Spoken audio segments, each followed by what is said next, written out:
یہ تاریخ سے متعلق جو ہم نے کہا کہ تاریخ کا مطالعہ کیسے کریں.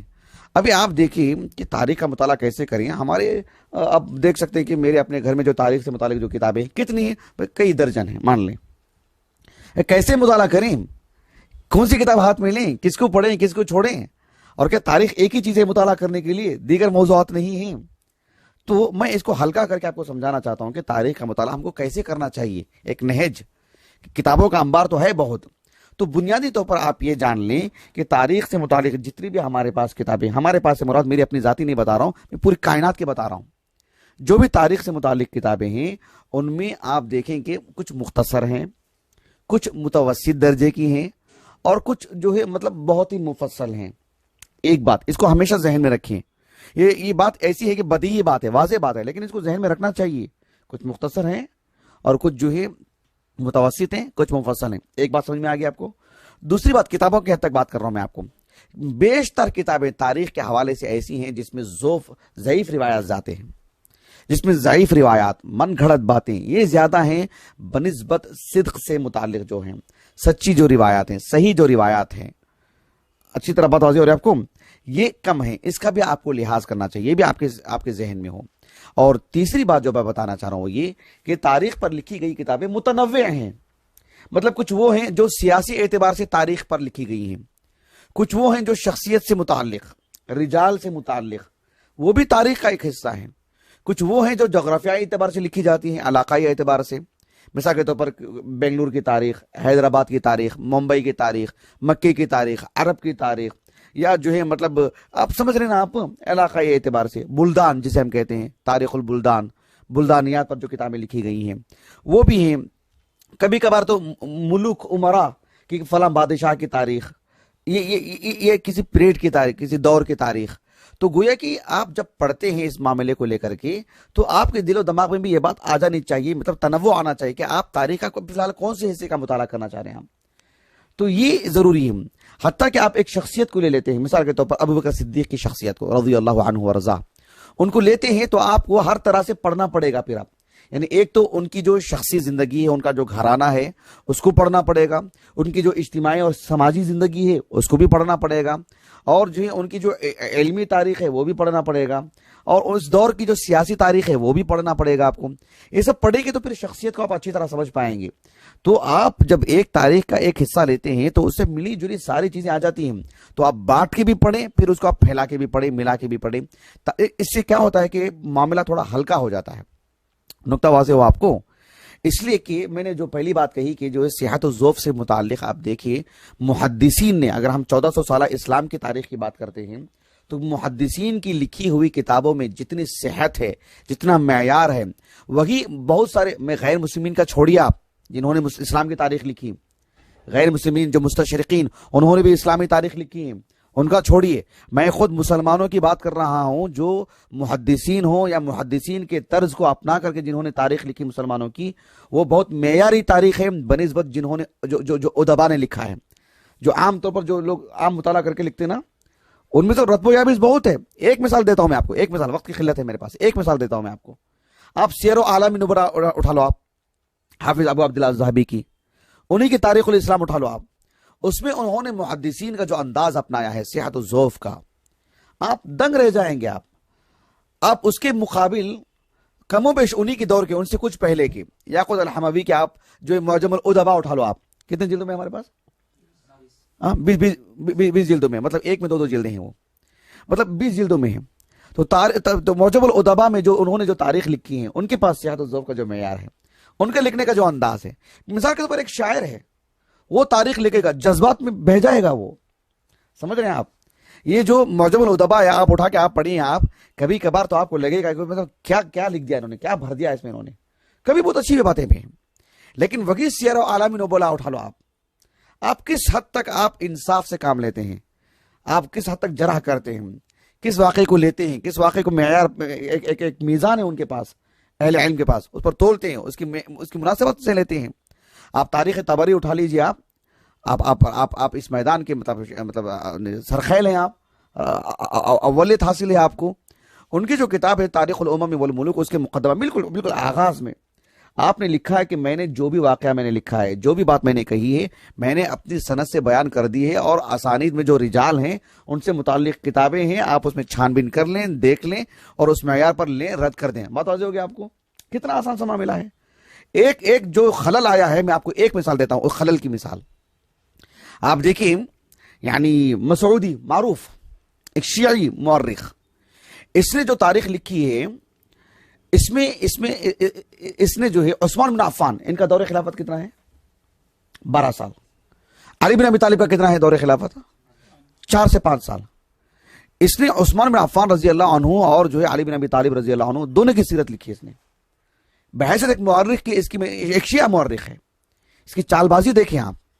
اس نے دونوں کو کم و بیش 80 صفحے کے آس پاس میں لکھا ہے، کم و بیش آپ دیکھ سکتے ہیں، کتاب مطبوع ہے اس کی۔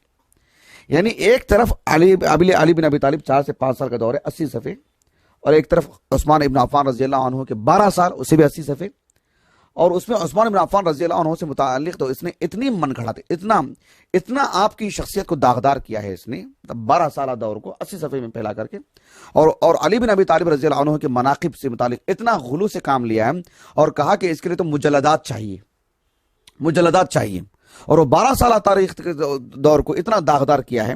اور اس کا میں آپ کو بتا رہا ہوں کہ نتیجہ کیا نکلا۔ ایک طالب علم اچھے سے مطالعہ نہیں کرتا ہے اور محدثین کے معیار پر مطالعہ نہیں کرتا ہے تو نتیجہ کیا نکلتا ہے؟ آپ دیکھیے مولانا ابو العلا مودودی 1979 ان کا سن وفات ہے، ان کا 70 پر 9 میں انتقال ہوا، ان کا امریکہ میں بطور علاج جو ہے وہ گئے تھے تو وہاں انتقال ہوا ان کا۔ تو انہوں نے خلافت و ملوکیت، ان کی جو کتاب ہے، آپ مسعودی سے اتنا متاثر، آپ عثمان بن عفان رضی اللہ عنہ سے متعلق ملنے والی ساری روایت کو ہو بہو نقل کر دیا، اور ایسا تاثر دیا امت میں کہ جو ہے عثمان بن عفان سے سب کو چڑ ہو جائے، سب بے قرار ہو جائیں، بے چینی سی پیدا ہو جائے آپ کے بارے میں۔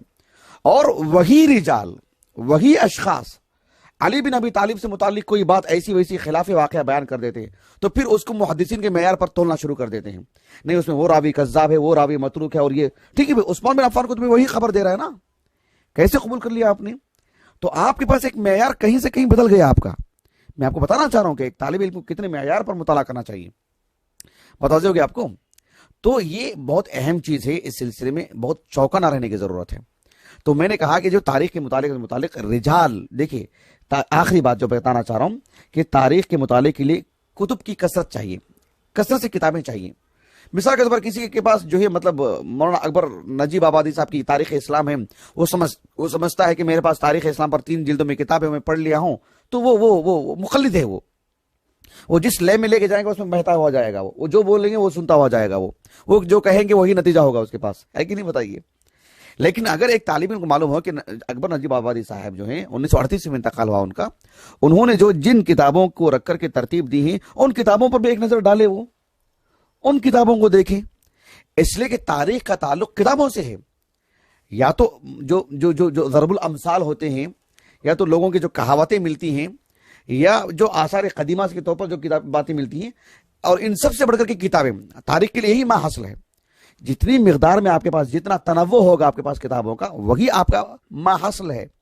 اس کے بغیر آپ تاریخ کا مطالعہ کریں گے، آپ دیکھو عمر بن خطاب پر، عشر مبشرہ پر، صحابہ پر، خود رسول اللہ پر صلی اللہ علیہ وسلم، اور جو ہے مطلب ایسے بڑے بڑے اشخاص پر فلمیں بنائی گئی، قطع نظر اس کے کہ وہ فلمیں جو مطلب کیا حکم ہے، وہ تو حرام ہے، میں اس پہ نہیں جا رہا ہوں، میں آپ کو اس پر میں نے ایک درس دیا تھا، میں دوبارہ دوں گا اس پر درس انشاءاللہ بہت جلد باذن اللہ تعالی۔ تو جو انبیاء پر، صحابہ پر، اور پھر بعد کے لوگوں پر، مختار ثقفی ہیں، یا جو ہے اویس القرنی ہیں، یا دیگر رجال پر، حتیٰ کہ انبیاء پر، یوسف علیہ السلام پر، موسیٰ علیہ السلام پر، ان پر جو فلمیں بنائی گئی ہیں، آپ دیکھیں وہ خود اس سے خود آپ ایک تاریخی معلومات نہیں لے سکتے اس میں، کیونکہ جو ہے سب چیزیں مطلب مثلا باریکی نہیں ملتی ہے نا، وہ کیسے کپڑے پہنتے تھے آپ کو کیسے معلوم ہے کہ آپ کپڑا پہنا دیتے ہیں آپ ان کو، وہ کیسے چپل پہنتے نہیں معلوم آپ ان کو ایک چپل پہنا دیتے ہیں، ان کو ایک داڑھی کیسی تھی نہیں معلوم آپ کو ایک داڑھی لگا دیتے ہیں آپ ان کو۔ تو گویا کہ وہ خود تاریخ مسخ کر رہی ہیں، وہ فلمیں وہ تاریخ بتا نہیں رہی ہیں، تاریخ مسخ کر رہی ہیں۔ ان کی غذائیت کیا تھی آپ کو نہیں معلوم، لیکن آپ بتاتے ہیں کہ ان کی غذا ایسی تھی، ان کا رہن سہن ایسا تھا، ان کے گھر ایسے تھے، ان کے محلے ایسے تھے، گویا کہ سب بدل دیتے ہیں۔ تو اس کے لیے سب سے بنیادی چیز ہے کتابیں، اور کتابیں میں بھی وہ کتابیں جو محدثین کی طرز پر لکھی گئی ہیں۔ تو یہ بہت اہم چیز ہے، اور تاریخ کا مطالعہ کرنے کے لیے جو ہے آپ کو احاطہ کرنا پڑے گا، آپ کو رجال سے متعلق بھی کتابیں ہوں، ملوک امراء سے متعلق لکھی گئی بھی کتابیں ہوں، جدید کتابیں ہوں، قدیم کتابیں ہوں، اور جو ہے آپ کے پاس متوسط بھی ہوں، مفصل بھی ہوں، اور پھر فرق جو ہیں، جیسے مثال کے طور پر الملل والنحل، یا جو یعنی کیا ہے نام، ابن حزم رحمہ اللہ، کیا کتاب ہے ان کا نام؟ الفصل فی الاحوائی فی الملل والنحل، ان کی جو کتاب ہے. اور اسی طرح سے الملل والنحل عبد الکریم شہرستانی کی ہے، یا جو پورا موسوعہ ہے فرق پر. یعنی تاریخ سے الگ کر کے آپ پڑھیں گے ان کو، آپ مطالعہ آپ کا قوی نہیں ہوگا. تاریخ کا حصہ ہے وہ، آپ اس کو جوڑ کر ہی تاریخ کا مطالعہ کریں گے آپ. تو رجال سے متعلق کتابیں ہوں، بلدان سے متعلق کتابیں ہوں، جغرافیہ سے متعلق کتابیں ہوں، سیاسی امور سے متعلق لکھی گئی کتابیں ہوں، قدیم ہوں، جدید ہوں، مختصر ہوں. دیکھیں میں بوجھ نہیں ڈال رہا ہوں، روب نہیں ڈال رہا ہوں. پتہ نہیں ہمارے مشاہدین کس طرح کے ہیں، کیا کیا سمجھتے ہوں گے کہ اتنی کتابیں کہاں سے لائیں گے. میں آپ کو جو بتانا چاہ رہا ہوں کہ بحیثیت ایک طالب علم ہمارا مطالعہ کیسا ہو. پھر ہم جو ہے جزوی طور پر کوئی کتاب پڑھ کے، مجھے تاریخ میں دلچسپی ہے، میں تاریخ میں پڑھنا چاہتا ہوں، ٹیپو سلطان سے متعلق ناول بھی لکھی گئی ہے، اس کو پڑھ کے ٹیپو سلطان کی تاریخ سمجھ لیں گے ہم؟ یا حقائق پر مبنی کتاب پڑھیں گے ان سے متعلق؟ یہ بھی تو معلوم ہونا چاہیے نا کہ کون سی تاریخ پڑھنے چاہ رہے ہیں. مغل دور سے متعلق آپ دیکھیں ہندوستان میں جو ہے اورنگزیب سے متعلق کیا کیا واہیات بکی جاتی ہیں، اور ہمارے مسلمان بچے بھی اس سے متاثر ہو جاتے ہیں اور اسی کو اپنے اندر جو ہے لا لیتے ہیں. ہم کو معلوم ہونا چاہیے نا کہ ہماری زندہ تاریخ ہے وہ، ہمارے بادشاہ ہیں. بھلے ہی اس میں ہم جب تاریخ کا مطالعہ کرتے ہیں، اس بات کا بھی ہمارے پاس علم ہونا چاہیے کہ جو یہ بشر ہیں، ملائکہ نہیں ہے، ان سے چوک ہوتی ہے، ان سے کمی بیشی ہوتی ہے، کھانے پینے میں، رہن سہن میں، فیصلہ کرنے میں، کچھ بھی کسی طرح کی بھی چوک ہوتی ہے، ایسا ہوتا ہے. تو ہم اسی تناظر میں پڑھیں گے، اور جو ہے وہ جو ٹھیک ٹھاک بھی رہتے ہیں، کبھی کبھار غلطیاں بھی ہوتی ہیں، اور ان میں جو ہے مطلب اللہ سبحانہ وتعالیٰ کی نافرمانیاں بھی ہوتی ہیں. تو ہم دیکھیں گے بحیثیت بشر کے کہاں سے ان سے غلطی ہو رہی ہے. تو بہرحال میں اپنی بات کو ختم کرتا ہوں. اور اہل علم یہاں تک کہتے ہیں تعجب خیز بات ہے کہ تاریخ کے مطالعہ کرنے کے لیے علوم شرعیہ میں بھی پکڑ چاہیے. اس لیے کہ قرآن مجید تاریخ سے متعلق کتنی گفتگو کرتا ہے. اگر ایک طالب علم کو اصول فقہ کا علم نہ ہو، اصول تفسیر کا علم نہ ہو، تو اگر اس کو ناسخ و منسوخ کا علم نہ ہو، تو اگر اس کو اخبار اور واقعات سے متعلق جو اسرائیلی روایات ہیں اس میں اگر جو ہے تمیز کی صلاحیت نہیں ہے، تو پھر وہ کیسے نتیجے اخذ کرے گا؟ وہ سمجھ رہے ہیں آپ اس بات کو؟ تو کوئی کہ وہ بھی ضروری ہے. اور ظاہر بات ہے اس کے سے جڑی ہوئی چیز ہم جیسے لوگوں کے لیے، جو ہم عجمی لوگ ہیں، عربی زبان بھی سیکھنا پڑے گا. اس لیے عربی زبان سے متعلق بیشتر کتابیں ہیں، تو وہ بھی سیکھنا پڑے گا آپ کو. اور اگر آپ حدیث کی جو شروحات ہیں، خود حدیث کا جو متن ہے اس میں بھی، اور حدیث کی شروحات میں حدیث کی شرح کے ساتھ ساتھ تاریخی باتیں میں بہت ساری ہوتی ہیں. ابن حجر کو دیکھو، کبھی ایسا مانا تاریخی کتاب ہے. اس لیے السیرہ النبویہ فی فتح الباری، ایسی کتابیں آئی ہیں نا، آپ نے دیکھا نا آپ نے، کیونکہ بیشتر حصہ ہے اس میں. دکتر اکرم ضیاء العمری نے تو انہوں نے تو جو یعنی تاریخی روایات کو جو الگ کیا ہے انہوں نے فتح الباری سے، اس میں اتنا مواد ہے تاریخ کے حوالے سے. تو ہم کو یہ سب بھی پڑھنا چاہیے، یہ سب بھی جاننا چاہیے، تو ہم کسی نتیجے پر پہنچ سکتے ہیں. ورنہ اپنی پیٹھ تھپک لیں گے اور کہیں گے ہم نے تاریخ کے طالب علم ہیں، ہم تاریخ سے دلچسپی ہیں. تو ان سب میں صحیح جو کتابیں ہیں ان کو لینے کی کوشش کریں. اور اللہ جزائے خیر دے، جامعہ اسلامیہ کی جو خدمات ہیں بہت ہی وسیع پیمانے پر ہیں. اس باب سے متعلق بھی جو تاریخ کے شعبے سے وہاں جو کتابیں، جو دکتورہ اور ماجسٹر کی جو رسائل چھپ کے آتے ہیں، آپ دیکھیں بہت ہی معتبر، بہت ہی مستند ہوتے ہیں. ان کو پڑھیے گا آپ، ان کے مقدمے پڑھیے گا آپ، ان سے لیجئے گا. یہ بڑی اہم چیز ہے. بات واضح ہو گیا آپ کو، کیونکہ جو ابن خلدون وغیرہ یا ان سے پہلے کے جتنے بھی معروف مورخین ہیں، ان سب کو جو یہ بڑے اچھے انداز میں تہذیب کر کے مہذب کر کے پیش کرتے ہیں. یہ جو جامعہ اسلامیہ کے جو اور سعودی جامعات کے جو دیگر جو رسائل جو صادر ہوتے ہیں، ان کو آپ رکھیے تاریخی مطالعے کے طور پر. یہ میں بہت ہی سرسری طور پر آپ کے سامنے جائزہ رکھا ہوں میں اس معاملے میں. تو اس میں ہم جب تفصیل میں جائیں گے تو بات بہت لمبی ہو چوڑی ہو جائے گی.